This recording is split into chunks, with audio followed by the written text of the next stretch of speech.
kalau nemu saham itu hati-hati guys, itu bukan saham untuk diinvest jangka panjang. Tapi menurut gua ada satu grup yang menurut gua itu cukup menarik karena returnnya udah tinggi. Tapi kalian do your own research, not financial advice. Grupnya Bakri dan grupnya Pak Hapsoro itu pada naik kencang banget tuh akhir tahun ini. Benar-benar.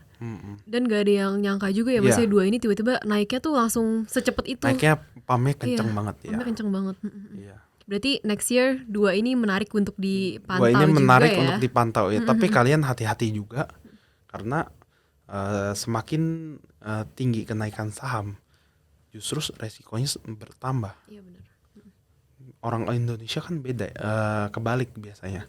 Harga saham turun, mereka takut karena resikonya tinggi. Enggak, justru kalau harga saham naik itu resikonya jauh lebih tinggi dibandingkan harga saham yang downtrend. Iya benar-benar. Karena kan kalau downtrend kita anggap dari hitung aja dari kayak harga wajarnya gitu ya. Kurang lebih kan dia akan dekat dengan harga wajarnya atau bahkan under value. Tapi once dia udah rally kenceng, ya itu udah jadi jauh tuh, udah mahal. Dan kalau udah rally kenceng itu resikonya jauh lebih besar dibandingkan kalian beli saham yang sepi. Saham-saham kecil pun itu resikonya masih lebih kecil dibandingkan saham yang udah pump kenceng.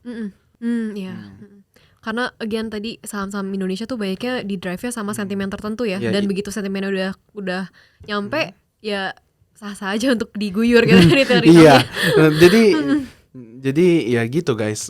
Banyakan orang tuh kebalik gitunya.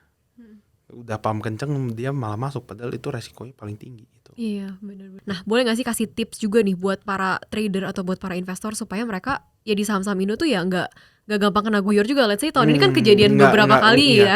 Nggak bakal kena karung. Jadi gini guys, aku boleh jelasin bandar gak? Boleh. Nah jadi gini guys, saham-saham di Indonesia itu banyak yang digoreng kan. Seperti yang kita tahu, Bapak udah coba ngeberantas satu persatu tapi itu susah banget. Mereka bikin apa? Ada yang modusnya satu transaksi gede, which is itu gampang banget ketahuan. Ada yang modus goreng sahamnya dia pakai banyak akun broker atau sekuritas.